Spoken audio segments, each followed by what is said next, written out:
Sean bienvenidos a un capítulo más de su podcast Entre Axiomas y Tazas. Yo soy Israel. Yo soy Bruno. Y hoy vamos a hablar de un gran matemático informal, sin título, sin maestría ni doctorado en matemáticas, ni en ciencias, que es Fermat, Pierre de Fermat. ¿Tú cuándo lo conociste? No sé. ¿Cómo? No me acuerdo cuándo fue. Pero ajá, adelante. No, bueno, es que así directamente me acuerdo de La habitación de Fermat, la película. Ah, sí. Pero no habla nada de Fermat. En efecto, pero fue el primer momento en que escuché de Fermat. Pero de ahí, secundaria, creo que no. Preparatoria, eso es lo que recuerdo. Uh-huh. Y ya, no tengo una memoria particular de... De Fermat. Ajá. Algo... O incluso que alguien dijera, mira, pues este es Fermat, hizo esto. Sí, ni siquiera en la de historia de las matemáticas, ¿verdad? Ajá, Ni no. siquiera en el seminario.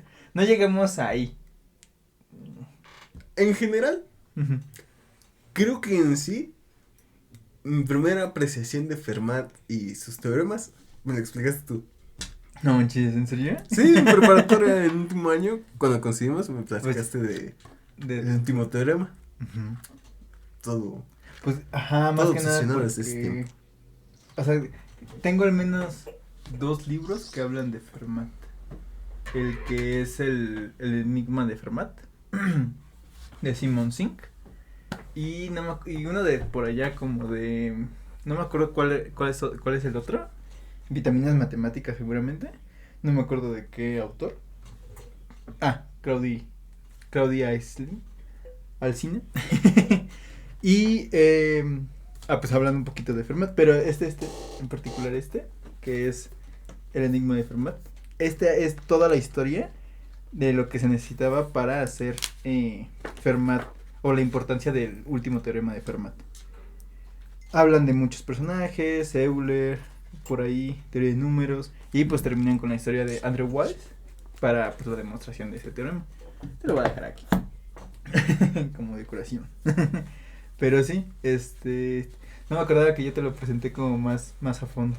En general diría que pues fue mi experiencia muy personal de este tipo raro que me está platicando. De otro tipo raro.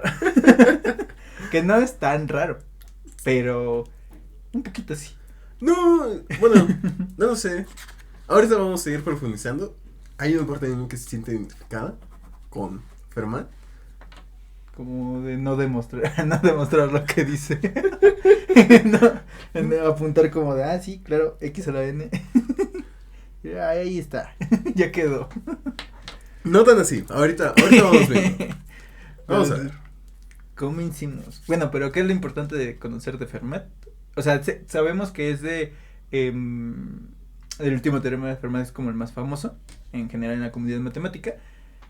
Hablando de X a la... O sea, cualquiera 3 números enteros elevado a una potencia mayor que 2 no son iguales. O sea, la suma de 2 no es igual al tercero.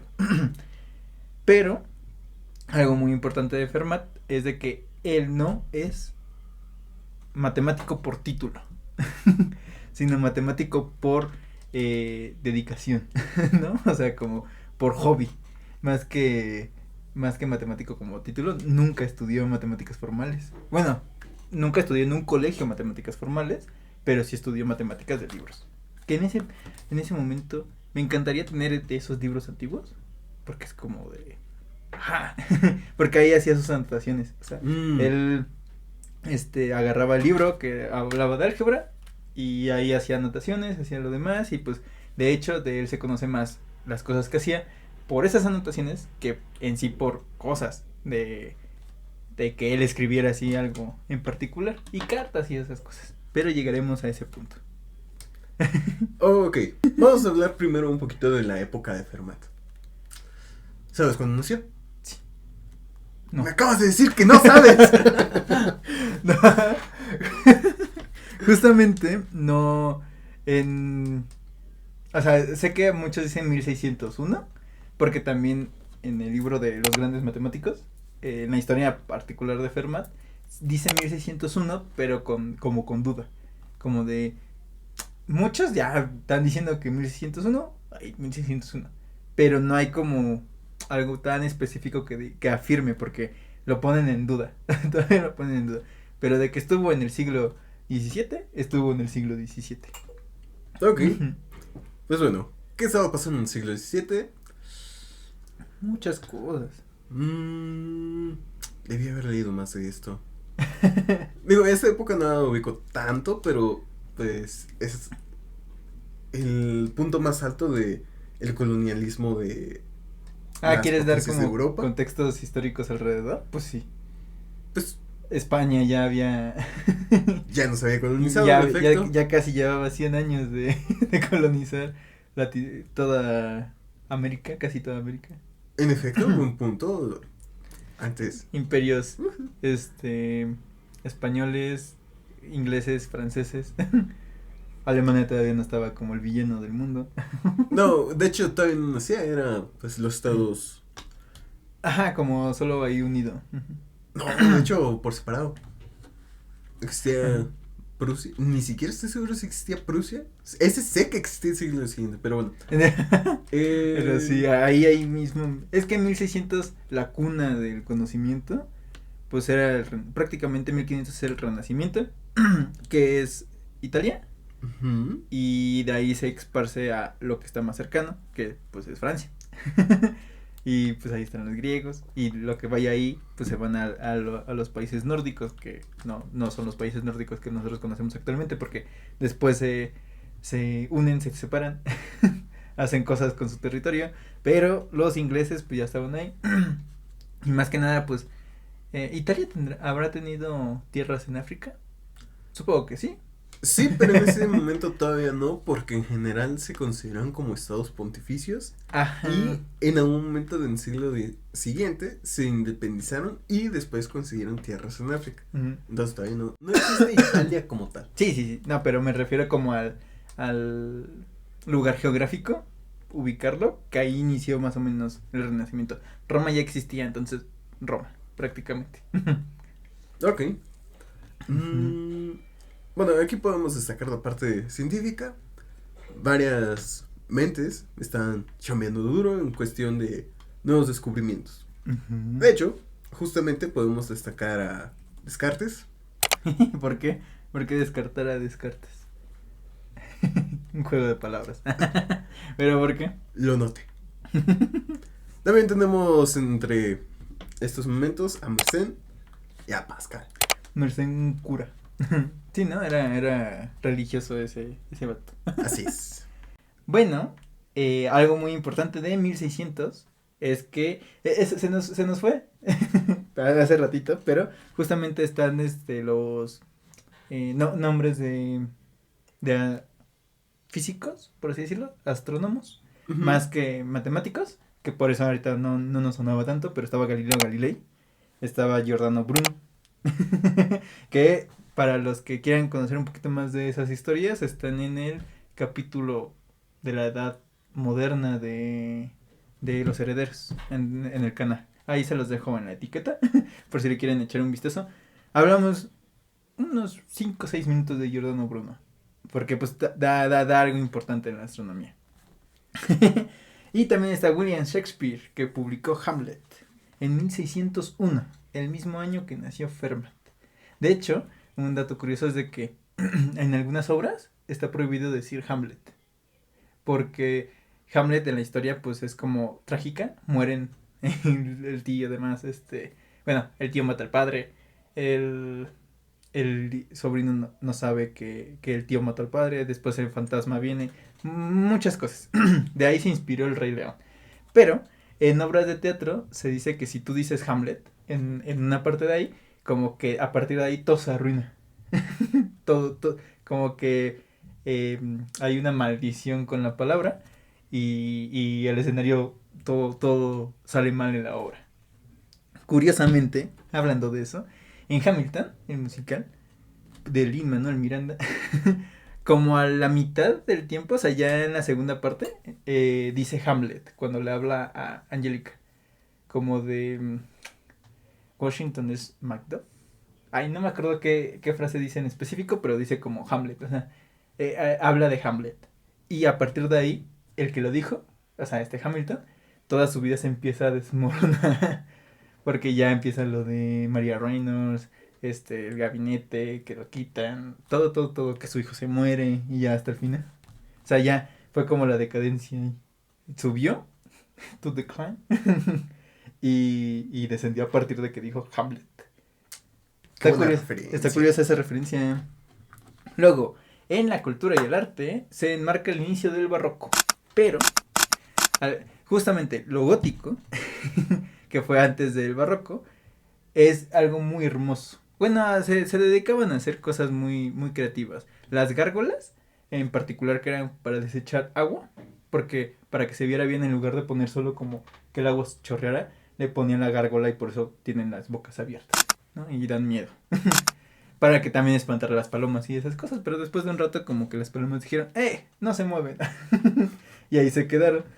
Pero el barroco pues habla, está esa época. Debo de reconocer que me gusta mucho el barroco, dado sus exageraciones y su gran impacto en cuestión arquitectónica, de pintura. No recuerdo una pintura barroca, pero sí muchas obras musicales barrocas. Pura exageración, como el buen metal. Como el buen metal. Y la colonización, que ahorita dijimos como que España ya tenía prácticamente 100 años, casi 100 años que nos había como colonizado Mesoamérica, más precisamente. Se fundaron importantes asentamientos europeos, la primera colonia inglesa permanente y Quebec en Nueva Francia, que prácticamente los ingleses y los franceses dijeron vámonos hacia el norte, porque ya España estaba abajo. Y pues la primera colonia inglesa permanente de las 13 colonias originales pues eran un territorio más pequeño de lo que actualmente es Estados Unidos. Pero de eso no nos compete matemáticamente, aunque sí las líneas de territorio. Las líneas de territorio se pueden medir con fractales. Que de hecho, justamente nunca se puede tener una medida exacta entre fronteras de países por el relieve que se comporta como un fractal. Uh-huh. Eso lo hablamos en el capítulo de los fractales. También se los dejo en la etiqueta por si acaso. Ahí se ve. Y pues pues hubo cambios políticos, cultura, ciencia y colonización. Y aquí, en este contexto, donde ya empezaba como una expansión de dominios de los imperios, donde ya iniciaban los imperios, ingleses y franceses también, pues nace Fermat. y grandes figuras que ya mencionó Bruno, Descartes y Mersenne. Galileo. Ok, pues bueno, vamos a mencionar rápidamente. Nació dentro de Francia, un pueblito que pues, no ubico, pero pues, se llama Toulouse. Bueno, no lo hemos visitado, no lo ubicamos. Así es. Falleció después de 63 años y medio, el 12 de enero de 1665. Sí, vivió relativamente poco. Bueno, para nuestra época, pero sí tuvo una larga vida para la época en la que estaba. Completamente. Podemos mencionar que fue hijo de un comerciante de pieles, entonces, pues... Cualquier comerciante en ese momento ya tenía dinero, prácticamente. Sí, estaba en una buena posición económica, no la mejor. Como actualmente los que venden barbacoa, los que venden tacos de algo así, los puestotes, pues ya, también reúnen dinero. Entonces, estaba en una buena posición económica. Fermat, su familia estaba bien. Sí. No era clase alta, realeza, que en ese momento sí había esas separaciones en la sociedad, pero pues era acomodada, ¿no? Y pues bueno, su formación. ¿Cuál fue su formación? En posición. ¿Cómo se sentaba? Recto, seguramente. Porque era juez. Bueno, fue abogado. Prácticamente lo conocemos como el abogado que superó a muchos matemáticos de esa época. Pues, sí, bueno. Por un lado es un poco raro que haya sido abogado y después saltar a la parte de matemáticas. ¿Sabes a partir de qué edad? No, ese sí no. Pero, o sea, no, ahondando un poquito más en lo de que era abogado, se me hace un poquito como la historia de Euler, de hace capítulos pasados, que su papá era como, vas a ser pastor. Si Euler hubiera sido pastor y hubiera sido teólogo, al final de cuentas, como lo dijiste en ese capítulo, en algún momento se iba a desviar y iba a hacer estudios en matemáticas. Y eso es algo que le pasó a Fermat, que fue como de, no tenía otra opción, porque pues las matemáticas como que también las descubrió más adelante de su vida, pero pues lo que le estaba dando dinero y lo que le estaba dando como una estabilidad completamente buena era ser abogado en ese momento. Pues sí, no se los negaremos, no es como que un padre se siente orgulloso de, mi hijo estudia matemáticas. O bueno, no que haya conocido. Pues algunos sí. Duda, ¿esos padres eran matemáticos? ¿O eran ingenieros? Algunos sí. Algunos sí. Sí, en general no es como que un padre que no tiene una formación matemática diga, mi hijo es matemático, qué bien. Sino que justamente es respetable la parte de, sí, estudia algo, de que te dé dinero, que te dé de comer. Y Ajá. ya después pues te pasas a Hacer lo que quieres. literalmente la historia de Fermat como, no. El que vendía pieles, ¿cómo va a ser matemático? Pero eso sí le pasó a Fibonacci. Porque también su padre era comerciante en Italia, bueno, lo que actualmente conocemos como Italia, con la parte norte de Egipto, África. Y Fibonacci era hijo de comerciante y se dedicó, cuando regresó a Italia, a escribir los métodos aritméticos.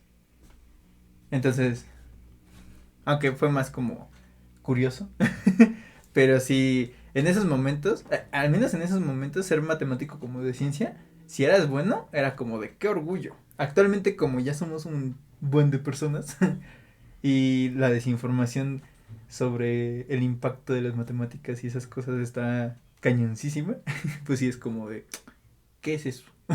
Está difícil, ¿verdad? No, yo creo que es algo que siempre pasa, pero O sea, siempre depende pudo de qué ver. tanta formación tiene la persona, pues ya lo aprecio más o menos. Y justamente estamos tratando a través de este podcast que se aprecie mejor lo que son las matemáticas. Igual Gauss, sus padres eran o sea, eran la clase más baja posible. Su madre lavaba ropa y su padre no sé si era constructor, algo así, como un tipo albañil. No me acuerdo bien qué era. Yo tampoco. Pero era clase baja, bajísima. Y cuando le dijeron, va a estudiar matemáticas, ellos estaban, ¿a poco? Pero más que nada fue aceptado, o sea, dijeron, sí, porque te van a dar una beca. Te van a dar el mismo reino, la corona te va a dar dinero para que sigas estudiando y pues ese dinero también va a venir para acá, ¿no? Entonces, eso sí yo diría, ellos sí estuvieran orgullosos de sí, a los 9 años ya laburando. ya con una beca enorme de ese momento. De hecho, justamente creo que Gauss en un punto, antes de sus 9 años, le ayudó a su padre con algunas cuentas. Sí, era como jefe de obra, ¿no? Que Ajá, tenía que algo así. repartir a los... Ajá. Más o menos, no ni idea de qué era en específico, pero pues jefe de obra, digamos, para darle un puesto. Y qué chambeador Gauss. Pero Fermat dijo, Nel, vamos a estudiar las leyes, porque pues también estaban los reyes franceses en ese momento, y que después de ese siglo empieza la decadencia de Francia. Sí, creo que ese es el momento más alto de Francia. No, realmente. Bueno, no. Científicamente. Ajá. Está en uno de sus momentos de oro. Sí. Después como que la ciencia se va. No se quita tanto, pero es que estaba la revolución. O sea, ya los reyes ya estaban como de, sí, que se muera la guillotina. Prácticamente, pasado el siglo XVII empieza todo eso. Sí, pero no porque recordemos que el siglo XVIII, bueno, científicamente, sí. Sí. Pero el siglo XVIII, Francia era el ejército más fuerte de todo el mundo. Ah, sí, pero me refiero a científicamente como todo ese impacto. Sí, son los tiempos dorados de Francia. Un poquito de la ciencia como de que agarraron, estaban muy pacíficos en ese momento. Pero sí, ya pues pasando 1700 ya No tan empieza a haber pacífico, cosas. pero O sea, era no su tanto. mejor momento, sí. Ok, un poco más sobre la formación de Fernández. Que vato sabía cosas. Era políglota. Hablaba 6 idiomas, francés, latín, occitán, ese se los debo, no tengo idea de qué sea. Griego clásico. Griego clásico, italiano, español. ¿Y hay griego no clásico? Sí, el griego que hablan los griegos. Ah, entonces se refiere a griego antiguo. Ajá. Al griego, no sé. Sí, el griego que hablaban los atenienses, los espartanos, bueno, Como cada uno esa hablaba traducción. su variante, pero- Ajá, sí, tenían sus diferentes alfabetos también. Y después se fueron como compactando al final para cuando ya no era pueblos aislados, sino que ya era una unión territorial. Pero, wow. Y pues bien, Espera, porque creo que no me dijiste la edad, lo acabo de leer. 25 años sus investigaciones matemáticas. así es, Ya. justamente. ¿Te acuerdas de François Viet? No. François Viet, O sea, me suena, pero ni idea. François Viet lo mencionamos en Los Herederos. Este matemático fue aquel que introdujo en la corriente europea, o en la corriente principal de generación de conocimiento matemático, la idea de sustituye números por letras. Comenzar a ocupar las letras dentro de las ecuaciones. Existe el chiste de me gustaban las matemáticas hasta que metieron letras del alfabeto en las matemáticas. El gran remate de este chiste es Entonces te gustaba hasta el siglo XVI, 17. 17. ese es un buen remate. El que me sabía era que, pues, ¿qué alfabeto? El alfabeto latino, Griego. con el que hablamos, o el de las letras griegas. Muchos de mis alumnos, también cuando les pongo la letra de teta o alfa, para algunos ángulos se quedan como, ¿y eso qué es? Yo, ¿cómo que nadie les ha explicado? Sí, porque doy más como tutorías, entonces es como, ¿cómo que no ubicas este símbolo? Pero una vez que no lo ubican, se me hace muy raro decirles, esa es teta, ¿sabes? Sí. Por la malinterpretación. Y yo, no, con H intermedia. Pero sí. Ok, por un lado me gustaría comentar. Ay, es que ya me arruinaste el súper. Pero Ahorita retomo ese chiste. Sí, fíjate que no recuerdo que me hayan dicho, mira, aquí ya metimos las letras del alfabeto normal, ahora vamos a meter las letras del alfabeto griego. Solo fue de una letra toda rara. aquí Alfa. está. Y fue de, bueno, Pero es como un símbolo. Es más- justamente. Eso es algo muy bonito de las matemáticas en el que comenzamos a, en vez de utilizar números, porque los números Ujú. son una cantidad fija y nosotros queremos variar para agarrar todos los casos, realmente podremos hacer cualquier símbolo para representar una cantidad. Ajá. Pero es mucho más sencillo ocupar un símbolo que ya conocemos, Que todos sepan a qué estamos refiriendo, ¿no? como las letras. Como también eso fue algo que causa, por ejemplo, Euler con sus 850 escritos, que dice, ocupo pi en estos 850 escritos, pero ya nosotros reconocemos pi, incluso por el nombre, porque ya es como pi, ¿no? La cosa es que darle símbolo y darle como un contexto, como que se va pasando en generaciones que eso es, y entonces es como las palabras o como los significados de peligro, ¿no? O sea, que también por generaciones, o sea, toda esa evolución humana, antropológica, deberíamos ver algo de antropología, pero seguramente esas herencias, pues, se van pasando con cosas que necesitas un concepto. Ajá, No se puedes estar construye. explicando todo el rato, como de este ángulo, no sé qué, ya le dices alfa, y alfa es el ángulo de tal, y entonces empiezan símbolos. Pero, pues, las matemáticas en ese momento seguían siendo entre escritas y entre símbolos. O sea, ya había una combinación más fuerte que unió Descartes en particular. Ya, porque la geometría seguía siendo escrita, seguía siendo como de un buen de dibujos, muchas cosas, mucho texto, muchas páginas, hasta que se pudo poner en lenguaje algebraico, que prácticamente sería lenguaje de símbolos. Ajá. Aquí me gustaría aclarar, en general, creo que con escrito o que las matemáticas fueran escritas te refieres a que las matemáticas estaban expresadas en prosa. O sea, Ajá. Sí. expresabas en un párrafo lo que por ejemplo, lo vas diciendo. Y no en símbolos. Dice que en símbolos, para mí, visualmente, es mucho más sencillo entenderlo. Porque escrito en prosa, como que se puede reinterpretar de formas raras. Y eso no es muy matemático. Que No, sí es, porque yo saqué un 10 en un examen así en geometría moderna. Porque era como, no me acuerdo qué problema era de círculos. Y yo dije, madre, o sea, o sea, en un principio dije, no sé cómo hacerlo, pero sé que se comienza así. Y empecé a escribir como de, tendríamos que hacer esto, esto y esto para que el círculo salga así y no sé qué otra cosa. Toda una página y un poquito más, escrito con al menos un dibujo chiquitito. Y me dijeron, sí, está bien. Y yo de, porque en realidad expliqué todo ese proceso y se escribía en su momento así. Y es algo confuso porque no sé si es en primaria o secundaria, que ya, seguramente secundaria, que ya empiezas a tener, bueno, un parte de primaria, eh, texto escrito en prosa y pasarlo a forma algebraica, como de, Juan tiene el doble de la edad de Pedro, y Pedro tiene 3 años más que Luisa, o Luisa. Y Luisa tiene 5 años, ¿no? ¿Cuántos años tiene Juan? Cosas así.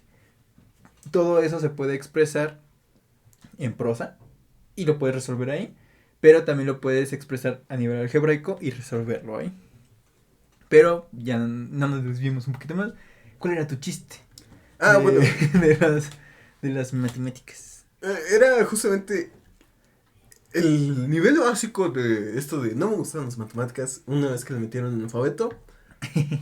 En general lo más común es que se tengan desagrado con el alfabeto latino. Con el que hablamos. Es un remate muy de nicho, pero lo quiero compartir. Porque después viene el alfabeto griego. Es como el siguiente nivel. Pero realmente, así, el nivel más alto al que yo he llegado en matemáticas es cuando meten el alfabeto hebreo. Con los infinitos. Y pues, eso es otra onda. Sí, no he visto otros símbolos. Debe de haber.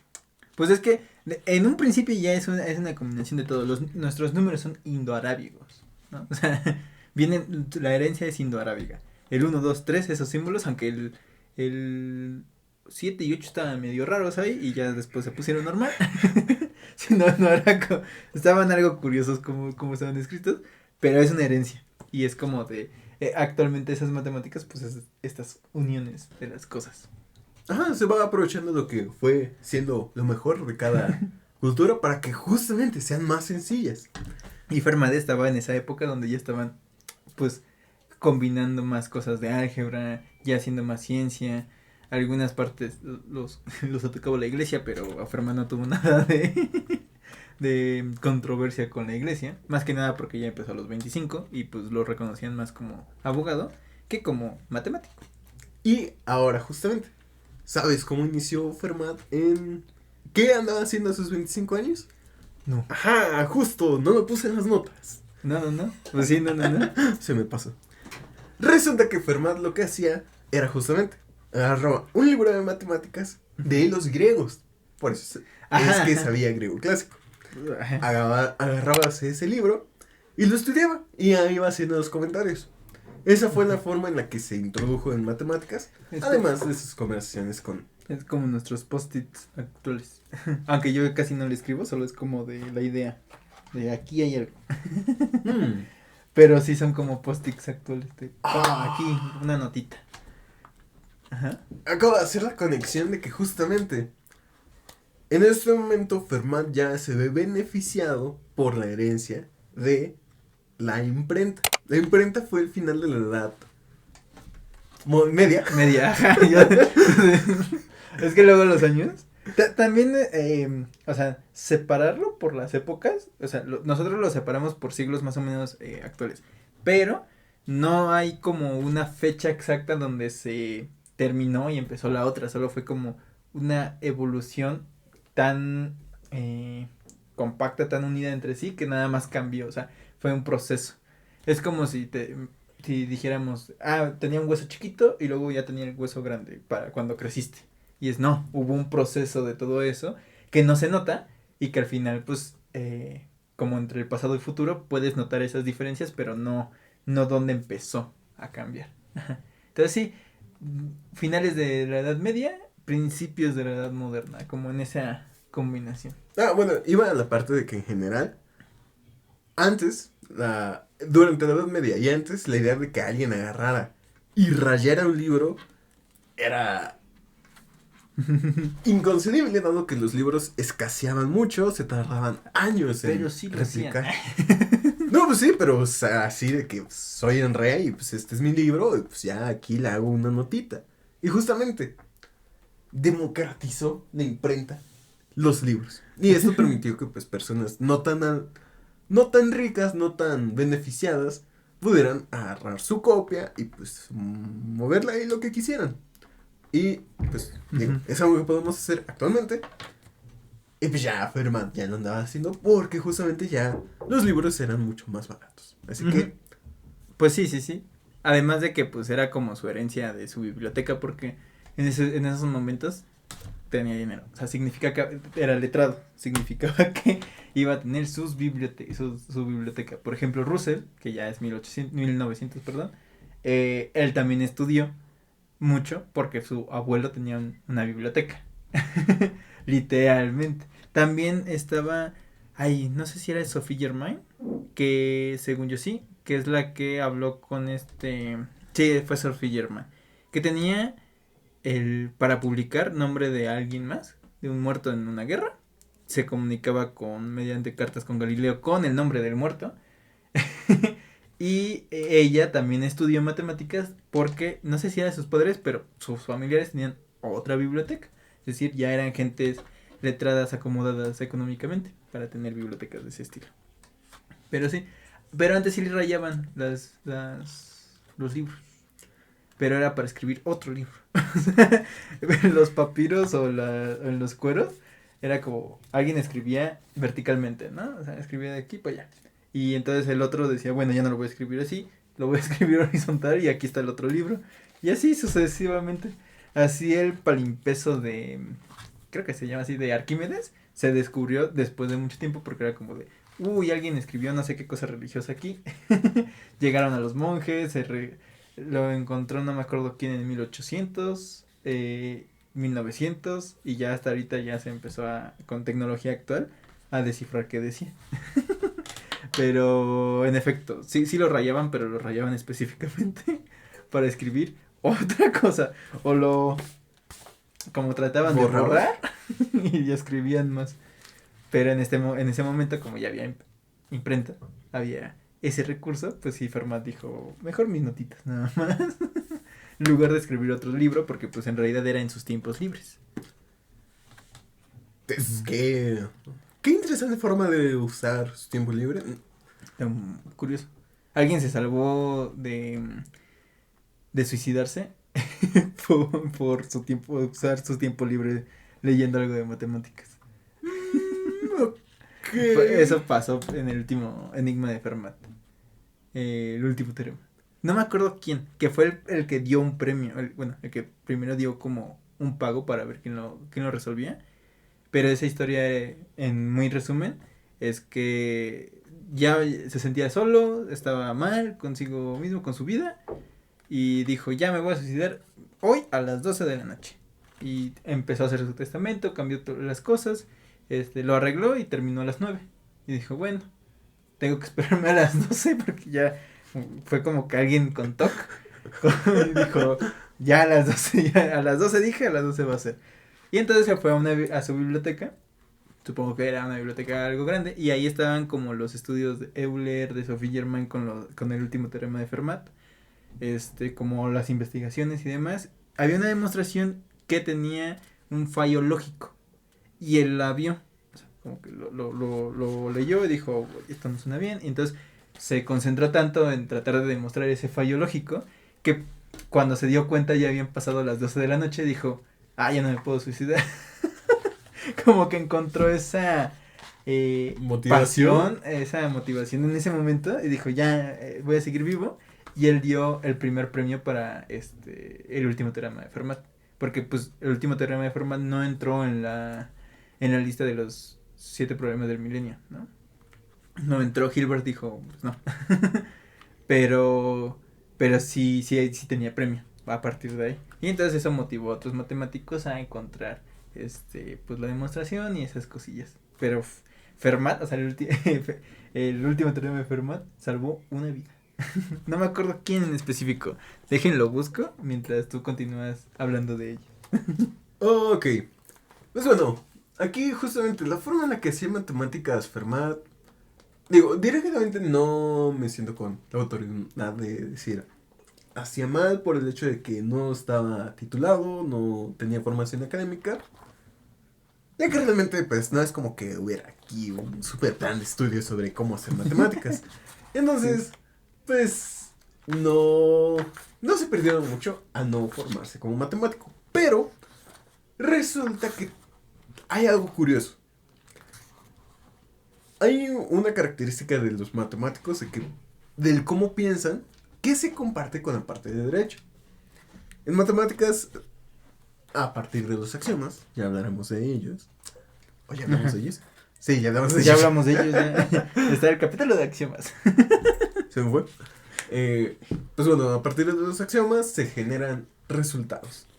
Y en el caso de derecho, a partir de las leyes, pues se va, bueno, de las leyes más importantes, que serían las de la Constitución, se van generando otras leyes que exploran los límites de las originales. Más o menos así como lo hacen las matemáticas. Entonces, ese pensamiento lógico que busca explotar vacíos y llegar a los límites de lo que se puede comprender de lo que se estableció, es donde no es tan raro que justamente Fermat, como abogado o como alguien de derecho o alguien de leyes, haya saltado a la parte de matemática, ya que se parecen mucho, solo que pues la aplicación es diferente. Y pues bien, entonces aquí algo que se puede destacar de Fermat es que se influenció por Viet, pero pues Viet ya no era de su generación. Realmente con quien coincidió fue con Mersenne. Ese es otro matemático, no sé si hagamos un café, porque pues un café con él, ya que... Depende. Vamos bien, si alguien quiere conocer su historia, si alguien nos lo deja con los comentarios, porque alguien, de hecho, ahorita no lo tengo, pero no me acuerdo qué usuario nos preguntó sobre la discusión entre Hilbert y Frege, que por los axiomas de Hilbert de la geometría. Entonces, de hecho, como ella no lo pidió, yo le dije a Bruno, vamos a hacerlo, sí o sí, porque de hecho es un tema muy interesante, que tiene que ver también con el siguiente, bueno, con el capítulo que es de ¿cómo lo titulamos? Porque todavía no está subido. De hecho, sobre la hipótesis del continuo. Sobre la hipótesis del continuo, que también es como después de, y pues, bueno, más o menos a la par, pero pues estaban peleando aparte por las discusiones, pero sí, tal vez sí podamos hacer algún café con él, si alguien nos lo pide en particular. Si no, vamos a elegir algún matemático de nuestra elección. Hay un buen. Así que si no lo pide, pues a esas lo tendrán antes. Y pues bien, Mersenne también fue matemático, pero realmente también inició su vida académica como pastor. Qué raro, pero pues sí, los pastores tienen una formación destacable. Entonces, en ese momento. Pues estudiaban, sí. En ese momento, quiero creer que también estudian. Pues pero, es que la iglesia en ese momento era como una forma de escuela un poco pública, ¿no? O sea, como más accesible también de cierta forma. Ahí se los reconocemos. La iglesia conservó en Europa el conocimiento científico, pero a su manera un poco raro. Se lo respetamos. Ok. Entonces, pues, Fermat platicaba con Mersenne. Igual, pues ahí también andaba la cuestión de las matemáticas. Las matemáticas punta de ese momento. Y también llegó a platicar con Descartes. De hecho, algo que se puede destacar es que no solo a partir de las notas de los libros es que se notaban los descubrimientos de Fermat, sino que también en cartas con sus amistades. Era, no sé... Más o menos amistades, porque se los mandaba como retos. Por un lado sí, por otro, pues yo quiero creer que si tenía amigos, y era de, es de, sí, me caes bien, pues te voy a platicar lo que estuve checando el otro día en la tarde, que no tenía nada que hacer, porque pues no sé, no había redes sociales, no tengo idea de qué hacían para distraerse en ese tiempo, pero digo, supongo que ir al teatro, Cosas así, de ese estilo. ir a un concierto, sí. Pero, o sea, por ejemplo, de ese estilo de que mandaba cartas y esas otras y retitos, era lo que le literalmente cagaba a Descartes. Descartes tenía un odio completamente hacia Fermat, porque Mersenne era como el intermedio. Y entonces Descartes como que medio le tiraba a Fermat, pero diciéndoselo a Mersenne. Y Fermat era como de, no me importa, yo ni siquiera soy matemático. Porque Descartes estaba como de, es importante que sea formal, el formalismo y no sé qué, y mi método. Pero, pese a eso, Fermat y Descartes, Fermat como que le mandaba ciertos descubrimientos, ciertas cosillas a Descartes, y fue incluso antes de que él hiciera el plano cartesiano. Entonces ahí lo tenía. Pero pues Descartes, cuando hablemos de él, pues verán que su temperamento era explosivo. Era como de, yo sé la verdad, ¿no? Prácticamente. Sí, bueno, tal vez sea la parte más... Descartes tal vez represente a los matemáticos más No sé. especiales. Pero es que, pese a eso, o sea, él lo que hacía en general, que en las cartas, como les mandaban retos a las personas como de, miren, encontré este problema, a ver si lo puedes solucionar porque yo ya lo solucioné. Eso siguió mucho tiempo, porque también así pasaba con las ecuaciones. Era como de, ten mi lista de problemas, a ver si tú lo puedes hacer, dame tu lista de problemas y veamos qué método, sin decírnoslo, lo hacemos. Que ahí está Tartaglia y no me acuerdo qué otro, ¿no? Cardano. Cardón. Justamente, Fermat tenía como como no tenía necesidad de publicar cosas matemáticas, porque pues, su trabajo ya era abogado y en el momento juez, tipo juez de esa época, en Francia. Y pues ya no tenía como esa necesidad, pero mandaba eso. Y de hecho también se conocen algunas aportaciones suyas de esa manera, por medio de esas cartas que mandaba. Y esas como pensamientos y demás, y esas cosillas. Pero no era un matemático formal en toda la regla. No obstante, el apodo de él, ¿cuál es? El príncipe de los aficionados. Se le consideraba un aficionado, pero el aficionado más cañón de todo lo que podía haber sido las matemáticas, ¿no? Y aquí entra una pregunta medio filosófica, que tal vez por eso lo puse al principio, que era que si los matemáticos nacen o se hacen. Porque su afición de Fermat lo hizo matemático. Y yo lo reconozco como un matemático. Por cómo pensaba, por las cosas que hizo a las matemáticas y las aportaciones. Porque no solo se dedicó a leer y a hacer anotaciones. En realidad hizo más cosas que ahorita hablamos de ellas. Sus aportaciones.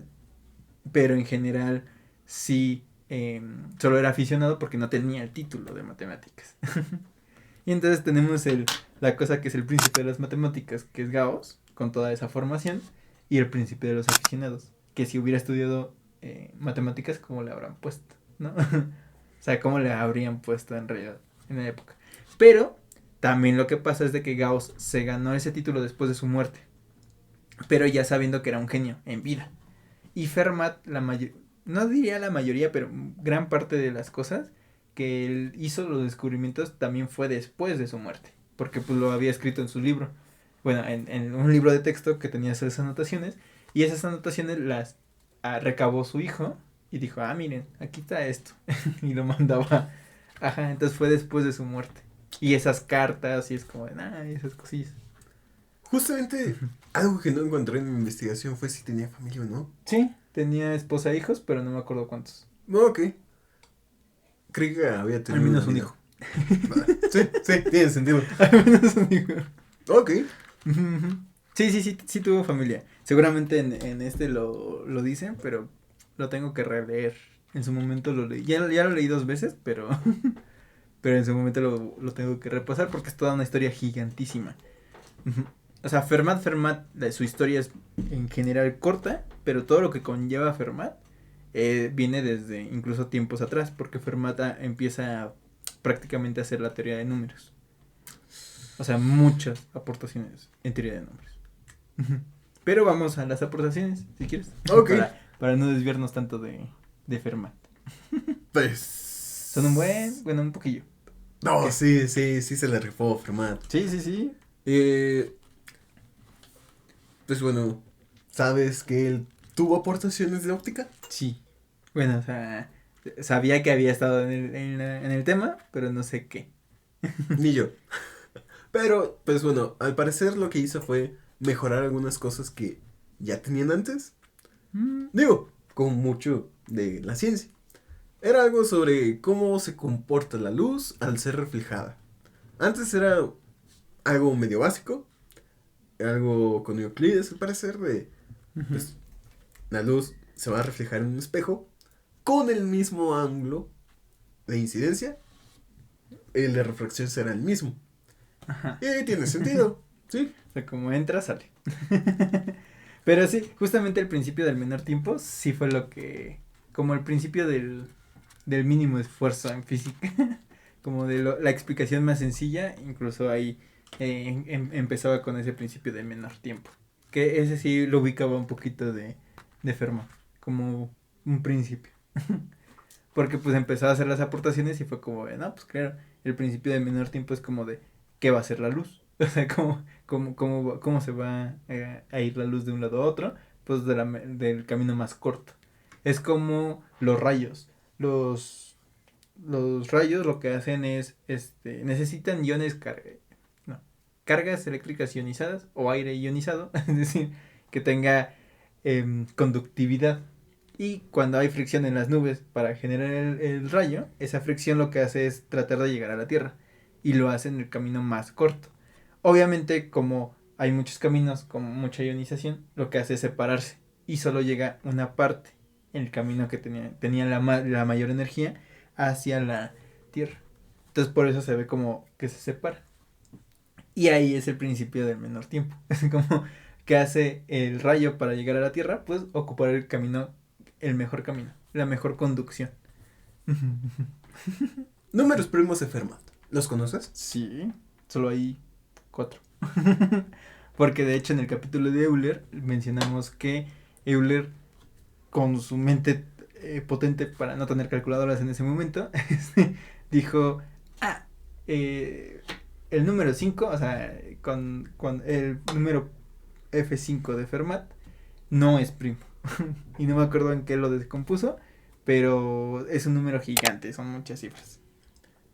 Rápidamente sobre esta espiral, resulta que puede modelar el crecimiento de algunas plantas y también la forma de algunas galaxias espirales. Y según yo escuché que esta era autosimilar. O sea, Pues se parece en sí misma. sí, sí, sí. O sea, si las sumo, ¿no? Como tipo fractal. Pero ahí tengo mis dudillas. O sea, tendría que checar bien. Si alguien lo sabe, pónganlo en los comentarios. Pero sí es una espiral que pues se va a ocupar para cosas muy específicas, muy muy precisas. Pero sí. Ahora, ¿qué es un número de Fermat? Porque no lo dijiste.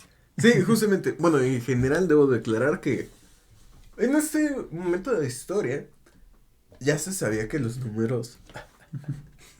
números primos son infinitos. Y entonces, pues bueno, así como pi que nos interesa más dígitos, ampliar la cantidad de dígitos que conocemos de pi, también querían conocer números primos más grandes. Pero no solo eso, sino la forma de encontrarlos. Por eso las fórmulas. Y justamente Mersenne es el que se la repone esto, es quien tiene la fórmula más eficiente para encontrar números primos Grandes. cada vez más grandes. De hecho, el último se los pongo en pantalla, el último primo de Mersenne, y el año en el que se lo hizo, porque no me acuerdo si fue 2024, que se descubrió el último primo de Mersenne, o sea, no el último, pero el último descubierto, más grande. Ajá, les pongo el año y el número, es gigantísimo, tal vez nos cubra todo.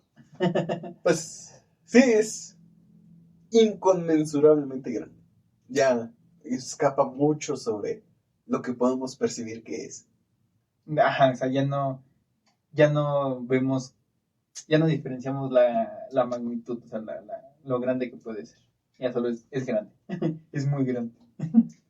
Y, pues bueno, número primo de Fermat es un número que se obtiene a través de la fórmula de Fermat que tiene que ver con una doble potencia de 2 y un número primo.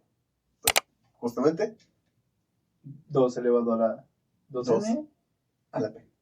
Bueno, al número primo. Ajá, 2 elevado a la 2p. Y todo eso más 1. Ajá. ¿No? Y pues, ya, como mencionó Yufra, Euler dijo, pues, no funciona para el caso 5. Creo que también, bueno, para el quinto número primo. Cuando P5 no funciona. Y pues sí, ya se demostró también que en general ya. No, o sea, no es una fórmula adecuada para encontrar números primos. Pero aún se les conoce como números de Fermat. O sea, ya no números primos de Fermat, pero sí números de Fermat, porque todos los que sean de esa forma son de él, ¿no? Porque pues es la forma en que lo hizo. Aclaramos que no es como que haya hecho una ley o un contrato donde dije, este número es mío. Ajá, solo se le reconoce como de, él mencionó la fórmula, él tiene como esa fama, entonces los números que sean así son de él. Es como los primos de Sheldon, que son primos como gemelos, que vienen de la teoría de Big Bang, que lo hizo un matemático. Lo que dice es como el 37 y el 73. O sea, el 37 es un número primo. Si cambiamos los dígitos, es 73. Y es un número primo. Entonces, los números que sean de esa forma son de primos de Sheldon. O sea, no todos. Por ejemplo, 13 y 31. 13 es primo, 31 también lo es, ¿no? Pero también lo que tiene el 37 y el 73 es de que en su forma, ¿cómo se dice? Binomia, no, de 0 y 1, binaria, en su forma binaria es capicua, es decir, se escribe de igual de derecha a izquierda que de izquierda a derecha, y el 37 igual. ¿No es palindrómica? Bueno, es que según yo, números son capicua y en las palabras son palíndromos. Bueno. Ajá, como Ana se escribe igual de derecha a izquierda, pues así el 73 en 0100000101.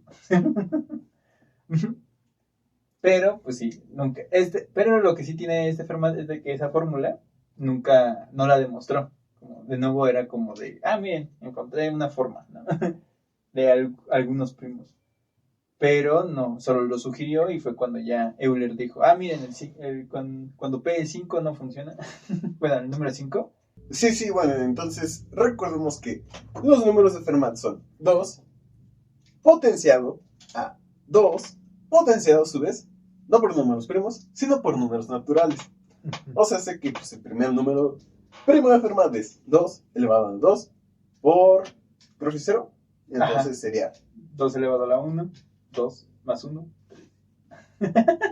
Te los pongo en pantalla. 2 cuando n es 1 es 2 elevado a la 2, 2 elevado a 2 a la 1, que solo es 2, o sea, 2 al cuadrado, 4 más 1, 5. Pero justo aquí está la factorización.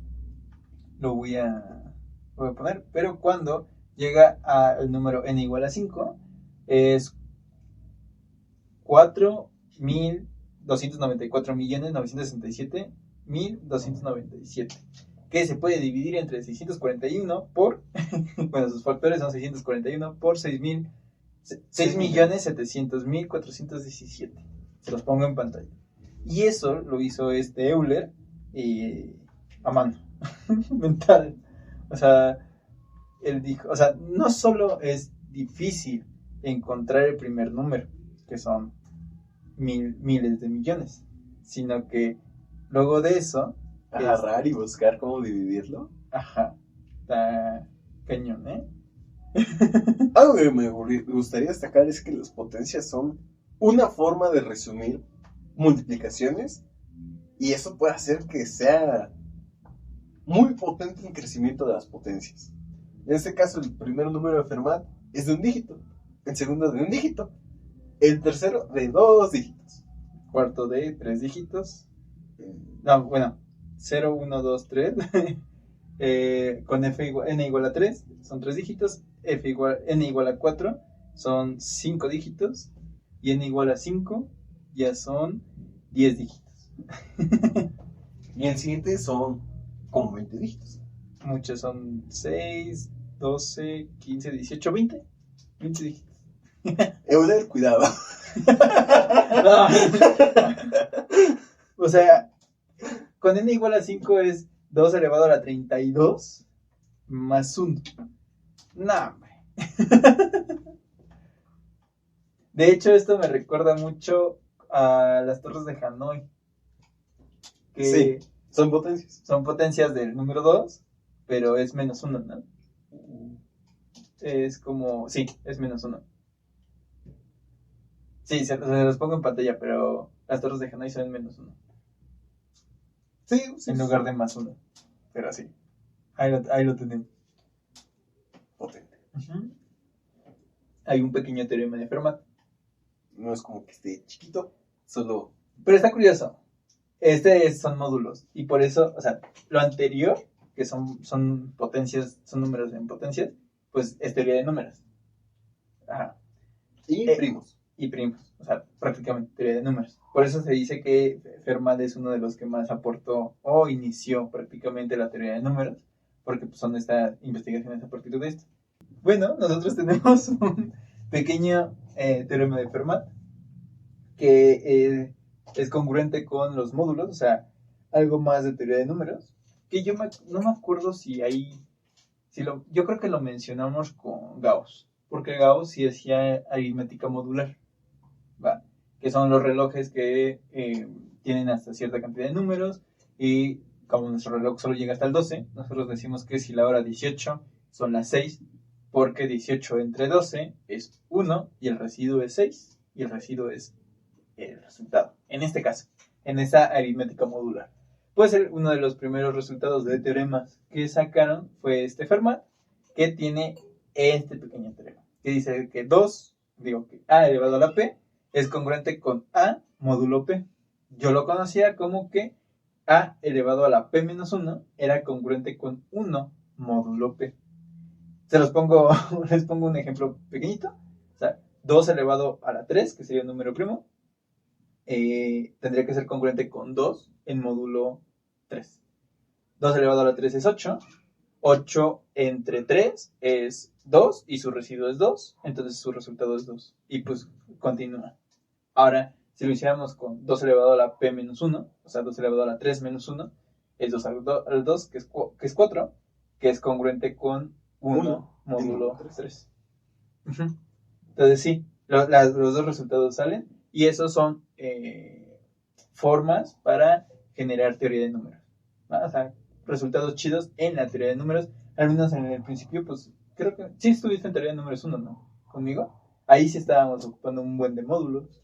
Sí, justamente creo que era la mitad del curso. Ajá. Pero qué hermoso. O sea, tal vez me debería dedicar a la teoría de números. Hablando actualmente. No sé. Sí, fue como de todo lo que me interesa tiene que ver con teoría de números. El cifrado tiene que ver también con módulos actuales. Entonces, estas cosas de módulos pues tienen que ver con también cifrado, y que las contraseñas y esas cosas que nos se mandan entre aplicaciones, bancos y otras cosas, pues funcionan así. Uh-huh. En un momento supongo que vamos a hablar más específico de la teoría de números. Y solo de cifrado. O sea, sí. de solo descifrado, su historia viene desde que alguien quería guardar un secreto, prácticamente, ¿no? O sea, el chisme que nadie quiere que conozcas, pero se lo tienes que contar a alguien más, ¿cómo lo guardarías sin que nadie más se pudiera enterar, ¿no? Esa es una cuestión muy, muy curiosa. Pero, después de todo esto, viene el último teorema de Fermat. Que lo hemos dicho durante muchos capítulos. Tú lo has dicho. Yo lo he dicho. Que prácticamente, si se acuerdan del teorema de Pitágoras, que es a al cuadrado más b al cuadrado va a ser igual a una c al cuadrado. Con a, b, c, números ya conocidos que se pueden conocer. Ajá. Si desconoces uno de ellos, nada más con los otros dos puedes sacar el tercero y así sucesivamente. En un triángulo rectángulo. Fermat lo que hizo y que en realidad eso fue la inspiración de este último libro, el Enigma de Fermat de Sigmund Singh, es que x elevado a la n más y elevado a la n nunca va a ser igual a una z elevado a la n, con n mayor a 2 y entero. Es decir, matemáticas discretas. Otra vez.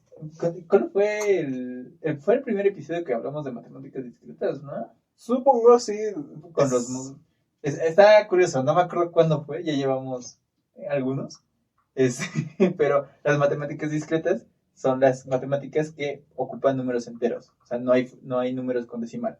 Entonces, n con número entero, pues solo puede ser 1 todo, 2, 3, 4, 5. Y pues se habían hecho en casos. Euler creo que hizo el caso para 3. O no sé si fue Sophie Germain, ellos dos. Y así lo iban haciendo, casito por casito, 4, 5, 6. Pero hacer eso no te asegura una demostración, solo te da como de que la hipótesis, o en este caso la conjetura en ese momento, tenía validez, como que se veía que sí, que Fermat estaba en lo correcto al decir que 3 números, o sea, x más y, esos dos elevado a la misma potencia, nunca va a ser lo mismo que un tercer número elevado a la misma potencia, con números enteros. Entonces, pasó muchas cosas con esa conjetura, tal vez haya un solo episodio de esa conjetura, porque hablarla ahorita conllevaría un poquito más de tema. Pero Fermat no demostró esto.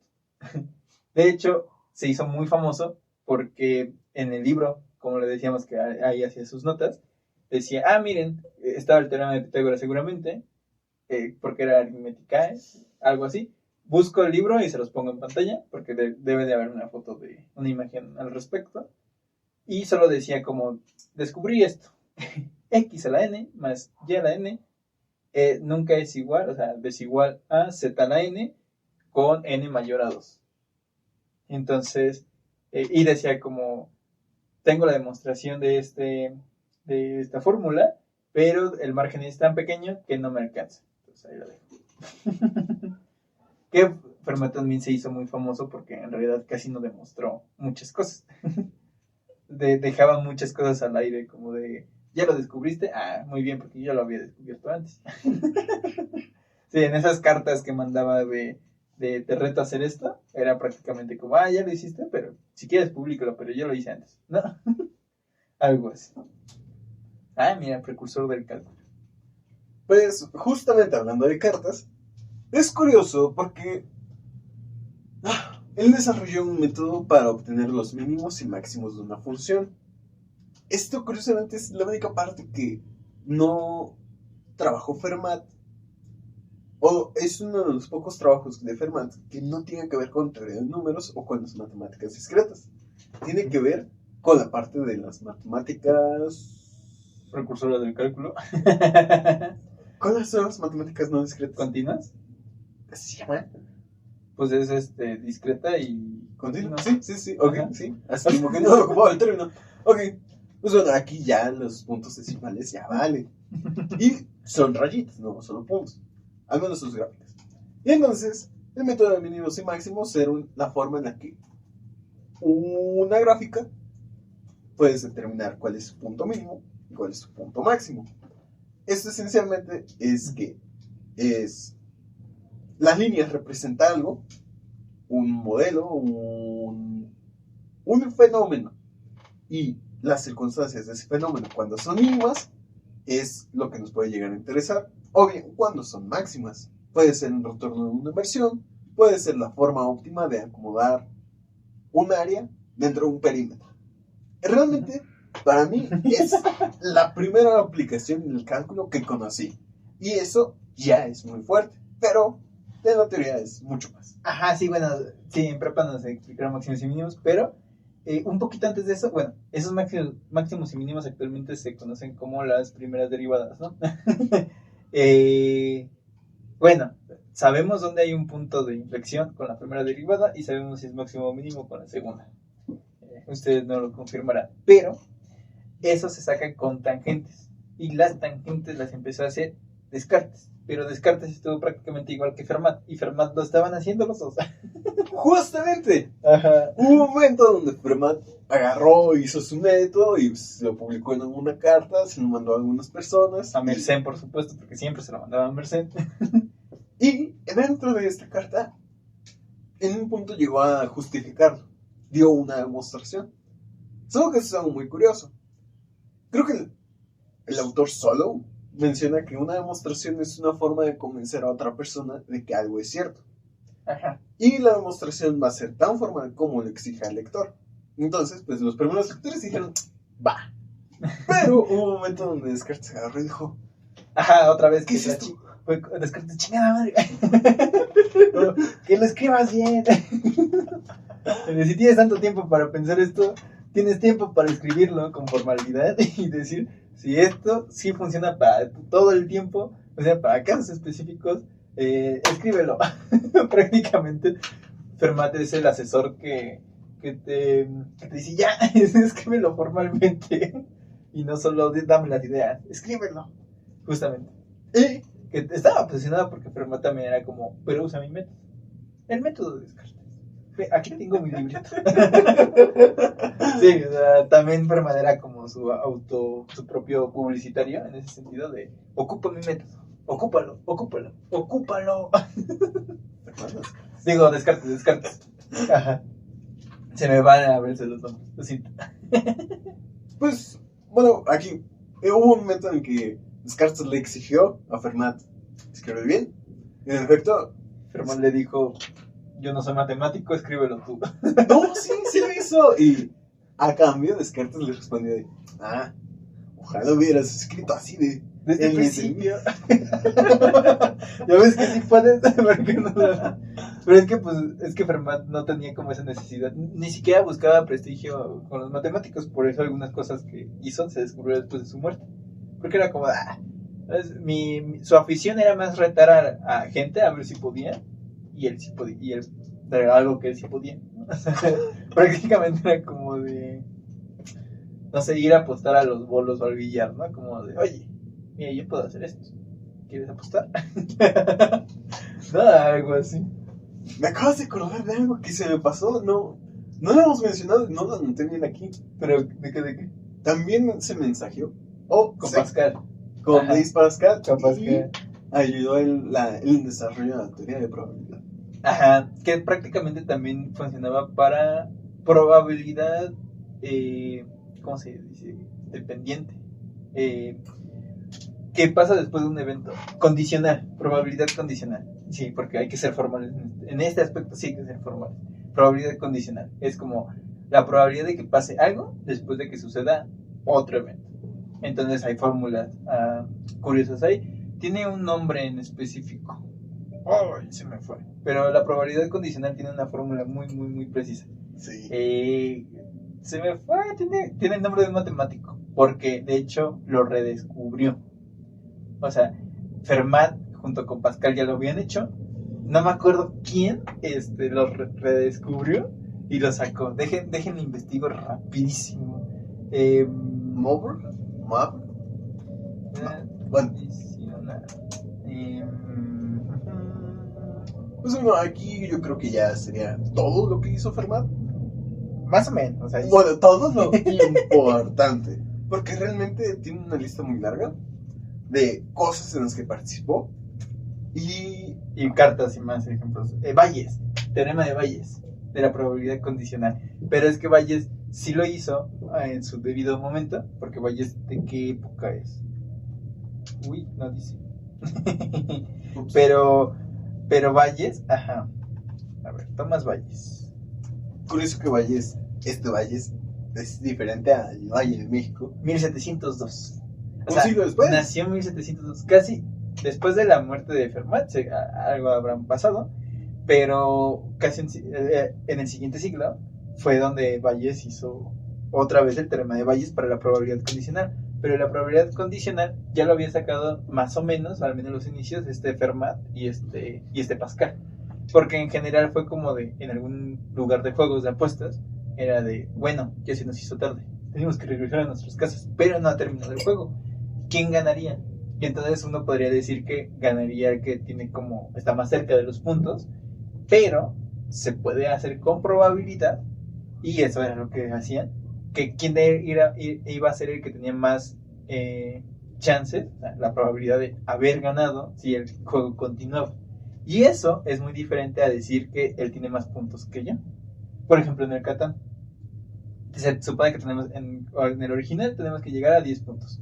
Pero si lo pausamos a 40 minutos, o 50 minutos como en el torneo, y era como el que tenga los puntos más altos, era como, esperen, porque los puntos más altos es una forma de decir, ya ganó, ya. Pero la probabilidad de que alguien más llegara a los 10 puntos primeros puede influir dependiendo de las otras condiciones que hay. Y por eso es probabilidad condicional, que lo sacó tanto Fermat como Bayes, pero al final se le dio Fermat como con Pascal, pero al final se lo dio a Bayes por la formalidad de ponerlo ya escrito, redescubriéndolo. Pero sí, así pasa muchas veces. Y bueno, rápidamente, ve hasta abajo, por favor. ¿A la opinión? No, a la lista. ¿Aquí? Sí. Ok. Una sorpresa. La lista de cosas en las que participó Fermat es larga. Muy larga. Digo, El círculo de Apolonio, conjetura catalán, así cierto, cosas cúbicas, curvas, la descomposición cúbica de cuadrados, o sea, de entre más cubos, perdón. Ajá, estaba muy, o sea, como, por ejemplo, wow, Minecraft. no, pero el teorema de Pitágoras es a cuadrada más b cuadrada igual a c cuadrada. Pero si tú pones, no es cierto, si tú tienes un binomio al cuadrado, o sea, a más b al cuadrado, va a ser a cuadrada más b más 2 veces ab más b cuadrado. Y también hay una descomposición así para el cúbico, pero a cuadrada más 2 veces ab más b cuadrada es lo mismo que si tienes un cuadrado y lo divides entre a más b y a más b y haces las líneas de separación. Eso lo hizo con los cubos. Que es la forma en que también se hace como de a más b al cubo, es a cúbica más 3 veces a cuadrada b más 3 veces ab cuadrada más b cúbica, ¿no? Entonces, hay cosas. Pueden ocupar Pascal para sacar los coeficientes y ocupar el binomio de Newton para sacar todo. Pero justamente hizo eso. Ayudó a Fermat-Euler, teorema de Euler-Fermat, números, puntos, Weber problem, teorema de números poligonales, también hizo muchas cosas así. Pues de ahí viene lo de su espiral. Un poquito. Bueno, justamente tiene su apartado específico del espiral. De espiral. Digo, no me metí a todos. Son muchas cosas. Pero el método de descenso de Fermat. Si a alguien les interesa esto, podríamos hacer una miniserie de shorts explicando algunas cosillas de aquí. Son varias. Son varias cosillas. Bastantes. Uh-huh. Algunas ya son muy conocidas, otras no son. Sí me gustaría mencionar que en general lo que trabajó fue así sus ejes principales, esta terna de Pitágoras, lo exploró de diferentes maneras. También hubo muchos trabajos donde completó ideas de los griegos a las matemáticas actuales y con ellos resolvió varias cosas que habían quedado pendientes. Y la parte de la teoría de números, los primos. Uh-huh. Y pues bueno. Sí, se le reconoce más con la teoría de números. Más que nada porque la conjetura es de teoría de números. El último teorema es de teoría de números. Y muchos sospechan que esa no la tenía escrita. Porque él decía como, es muy larga para escribirlo en el margen. Y no lo escribió. Pero Andrew Wiles, cuando lo hizo con cosas elípticas y grupos de Galois. Y Galois es del siglo siguiente. O sea, Galois es de 1702, o sea, ya es a principios de... Y se muere a los 21 años, que también las cosas que descubrió se hacen después de su muerte, ¿no? Pero Andrew Wiles, en 1980 y tantos, ya casi los 2000, pues ocupa esas cosas. Y Fermat no podía ocupar esas cosas, porque de hecho también se esperó a Tarski, no me acuerdo quién más, con cosas elípticas. Entonces, muchos dicen que Fermat no, no tenía la demostración de eso. Como algunas cosas, porque pues no lo demostraba. Como los números primos de Fermat, pues llegas hasta n igual a 4. Y ya. Entonces solo son poquitos. Ni modo. ¿Tú qué opinas de Fermat? Pues mencioné que me identifico con la parte de que exploro cosas de conocimiento, aunque no tuviera una formación fuerte en ello. Obvio, él es Fermat, hizo cosas increíbles, pero bueno, no me desanimo, apenas tengo la edad de Cuando que él comenzó tuvo él. cuando comenzó. Entonces, Y que no comenzó como fuerte, comenzó a hacer sus anotaciones. O sea, también no es como que a los 25 se despertó y dijo, miren, tengo esto. pero pues sí, Sabía bastantes cosas.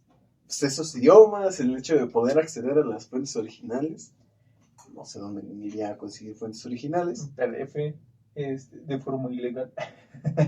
Grande la piratería. Pero bueno, pues ¿Qué número le das a Fermat? no sé. ¿Él sí se gana el 10? No, Oh, maldito sea. O sea, Cántaro sé que sí le vas a dar el 10, pero un 9, mínimo. ¿a Fermat? Ahorita vemos. Luego vemos a Cantar. Yo creo que no tengo. ¿Calificación? Dices, no tiene título de... No estudió matemáticas formales. Un instituto no le dio el título, yo no le voy a dar una calificación. Es lo declaraciones de Bruno. Si no está titulado, no le doy No calificación. le doy calificación. No. Yo le doy un 9. 8.5 tal vez. Porque sí aportó, pero no daba la formalidad de las cosas. O sea, y eso matemáticamente sí tiene un impacto real. Porque si, o sea, tú puedes decir muchas barbaridades, ¿no? Pero si no lo demuestras, ¿de qué sirve? Si lo calificara como matemático, mínimo, el 8. Pero como persona acá, de que me cayera bien, no tengo idea. Ajá, es que no hay muchas cosas. Era algo medio aburrido, porque lo que yo entiendo es que pues iba a su casa, o sea, iba a su trabajo, le daba tiempo como de seguir leyendo su aritmética, su álgebra de tal, geometría de Apolonia seguramente, cositas así. Llegaba a su casa, seguía leyendo, tenía las cosas de abogado. Entonces su vida fue muy, muy normal. No había tantos altibajos. Yo creo que por eso era como, te reto. Escribí esto, a ver, ¿no? Yo creo que era su mayor emoción en ese momento. Porque pues sí, ya estaba acomodado, fue subiendo de puesto un poquito, según yo, para ser también juez. No me acuerdo si hubo como alguna peste o una enfermedad en ese momento. Y él se salvó de ello, entonces había menos y por eso pudo escalar. Cosas así, pero no hubo tanto dinamismo en su vida. Creo que hubo más en el de Descartes, pero sí, no tanto. Ok. Yo como general, pues llegó a ser el príncipe de los aficionados, o sea, pese a no haber tenido como esa rigurosidad escolar, logró hacer cosas enormes, cosas que se usan actualmente y que Newton, hablando de los que decían que eran los que se paró en hombros de gigantes, uno de ellos también fue Fermat y Descartes, que fueron como los que iniciaban cálculo. Así es. Entonces sí, Newton era como ocupaba eso, Pascal en su rama, lo llegó a necesitar. ¿No? Entonces, grande sí era. Entonces yo sí le doy un 9. Sí, no le doy el 10, pero un 9 sí. Es como los conciertos. En los conciertos que iba, Joel se enojó porque cuando fuimos al de My Chemical Romance, le di un 8. Pero porque para mí el mejor concierto que he vivido ha sido el de 21 Pilots. Ajá. Es Tour 2025. Ajá. O sea, ese es mi 10. Entonces, no me acuerdo, no sé quién sea mi 10 en matemáticas, pero no lo he encontrado. No le di el 10 a Euler, ¿verdad? No me acuerdo. Lo voy a checar. Pero es que en ese caso, Euler es mejor que Fermat para mí. O sea, en sentido personal. También hizo más aportaciones Euler, ¿no? Pero... No, pues sí, pero yo creo que al menos sí son la misma liga. Son... Ajá, o sea, son top. Es como, ya son inconmensurables. Es cuando quieres comparar dos infinitos y es como, siguen siendo infinitos. Son muy grandes. Son personajes, son figuras grandes. Pero bueno, ¿qué calificación entonces? En general, así, promedio. No sé, un 8 mínimo, sí, sí. Ey, tuvo más que Gauss. ¿Cuánto le digo? Creo que le diste 7, una cosa así. Bueno, vamos a ver si. No, ya le diste 8. Pero bueno, eso ha sido todo por el día de hoy, de su podcast Entre Acciones y Tasas. Nos estamos viendo en los siguientes episodios. Espero que les guste. Cualquier cosa, duda, comentario, queja, sugerencia, los leemos en los comentarios. Hasta la próxima. Chao.